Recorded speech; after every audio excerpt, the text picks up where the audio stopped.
Hammaga salom, bu Abdullajon. Ta'limchi platformasining rasmiy YouTube sahifasiga xush kelibsiz. Bugun ham navbatdagi sizga qiziqarli va albatta foydali bo'lgan mavzu haqida gaplashamiz. Siz videoga like bosib qo'ying va albatta sahifamizga obuna bo'ling.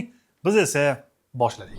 Tasavvur qiling, siz ota-onasiz yoki shunchaki talabasiz va sizning eng asosiy maqsadlaringizdan biri Turkiyada yoki Yevropaning boshqa davlatlarida ta'lim olish. Bu umuman olganda juda ham yaxshi maqsad, chunki chet el oliygohlarida o'qish yangi imkoniyatlar eshigini ochadi. Lekin men sizga aytsam, chet el oliygohlariga hujjat topshirish juda ham oson ish emas. Ko'pchilik abituriyentlar bu narsani hattoki bilishmaydi ham.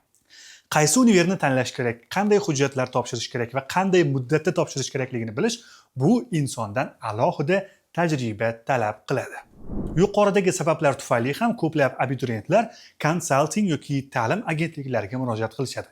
Lekin guruch kurmaksiz bo'lmaydi deganlardek, barcha agentlik yoki konsaltinglar ham shaffof ishlaydi. Abituriyentlar ularga palon ming dollarlab pul to'lashadi, lekin natija kutilgandek bo'lmaydi. Ba'zan hujjatlar noto'g'ri tayyorlangan bo'ladi, ba'zan esa ular shunchaki talabga javob bermaydigan bo'ladi.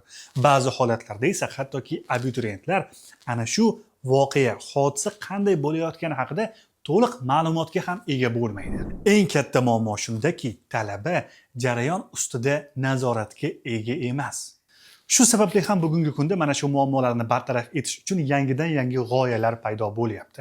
Talaba hamda konsaltinglar o'rtasidagi shaffof va ishonchli aloqa o'rnatish uchun turli xil loyihalar tayyorlanyapti. Ana shunday loyihalardan biri ta'limchi platformasi. Ta'limchi bu shunchaki odatiy agentlik yoki shunchaki platforma emas, balki u talaba va konsalting o'rtasida ishlaydigan tizim hisoblanadi. Platformaning eng asosiy maqsadi esa talaba manfaatini himoya qilish hamda jarayonni to'liq nazorat qilishdan iborat. Oddiy qilib aytganda, abituriyent qandaydir noma'lum agentlik bilan ishlagandan ko'ra ta'limchiga murojaat qiladi va ta'limchi platformasi esa abituriyentning maqsadini o'rganadi, qaysi universitetda tahsil olmoqchiligini o'rganib chiqadi va yo'nalishini ham aniqlab bo'lgandan keyin ishonchli va kerakli bo'lgan konsaltingga yo'naltiradi. Bu jarayonda esa eng muhim jihatlardan biri nazorat va shaffoflik hisoblanadi.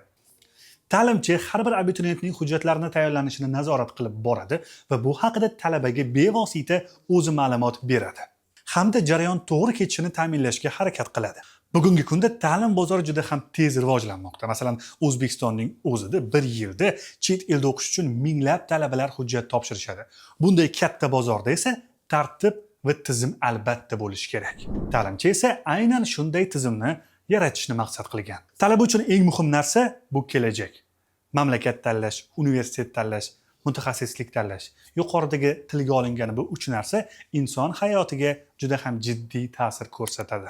Shu sababli ham bu jarayonda ishonchli tizim bo'lishi zarur.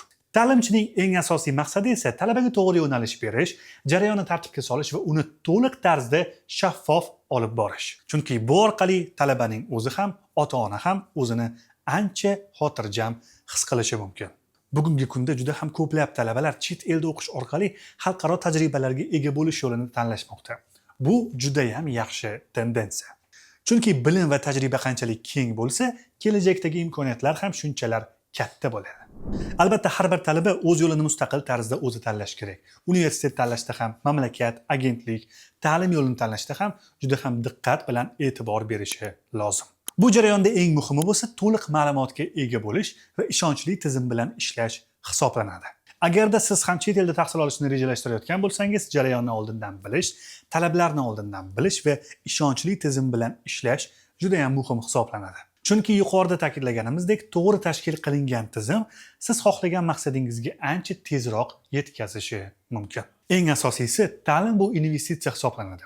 Investitsiya nafaqat pul, balki vaqt, siz qilayotgan mehnat va albatta kelajakdagi meva ham hisoblanadi. Shu sababli ham bu yo'lda har bir qadamni o'ylab qo'yish va ishonchli hamkorlar bilan ishlash juda ham muhim ahamiyatga ega.